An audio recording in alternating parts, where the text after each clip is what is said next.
যেহেতু আপনি প্রেম করছেন যার সাথে, এখন আপনি যেহেতু একা আসছেন, হ্যাঁ। তো এখন দেখেন আপনার সেই প্রেমিক মনে করেন যে এখন কোনো একটা মেয়ের হাত ধরে, জানে না আপনি এখানে আসছেন, ওকে। আপনিও জানেন না ভাইয়া আসছে, এখন কোনো একটা মেয়ের হাত ধরে আপনার সামনে দিয়ে যাচ্ছে, তখন আসলে এই মুহূর্তে আপনি কি করবেন? ওই মুহূর্তে ইনস্ট্যান্ট যেহেতু ডিসিশন নিতে হবে, সেক্ষেত্রে আমি মনে করি রিলেশনটা স্কিপ করাই ভালো। না, স্কিপটা কি আসলে ওই মেয়েটির সামনে করবেন নাকি না, নীরবে? অবশ্যই মেয়েটির সামনে করব না, কারণ যেহেতু তার সাথে আমার একটা রিলেশন ছিল, যদি এভাবে চিন্তা করি তাহলে তার সম্মানটা অবশ্যই আমার হাতে। তা আমি চাইবো না আরো 10টা পাবলিকের সামনে তার মানে তাকে এক্সপোজ করতে আর কি। আপনার সে বয়ফ্রেন্ড কি কি বলবেন?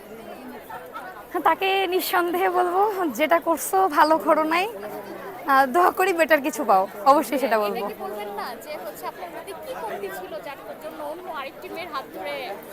আসলে যে একজনকে ছেড়ে আরেকজনের কাছে যেতে পারে, আমি মনে করি সে বাকি আরো 10 জনের কাছে যেতে পারবে। হ্যাঁ, প্রেম তো আছেই জীবনে, আসবে যাবে এরকমই। আচ্ছা, প্রেমিককে কি সাথে নিয়ে আসা হয়নি আজকে বইমেলাতে?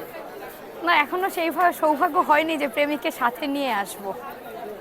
আপনি কি ম্যারিড নাকি আনম্যারিড এখন? Unmarried, single. এখনই single? হ্যাঁ, একটু বেশি ভিড় আছে, কিন্তু তাও যেহেতু ট্রেডিশন অবশ্যই ভালো লাগতেছে। অনেস্টলি বলতে যেহেতু ট্রেডিশন সেহেতুই আসা হয়েছে, ওইরকম ভাবে স্পেসিফিক কোনো বই কিনবো বা বইয়ের প্রতি আগ্রহ আছে ওই জন্য নয়, আসলে ছবি তুলবো, ঘুরবো, খাওয়া দাওয়া করবো, এই জন্যই, এই আর কি।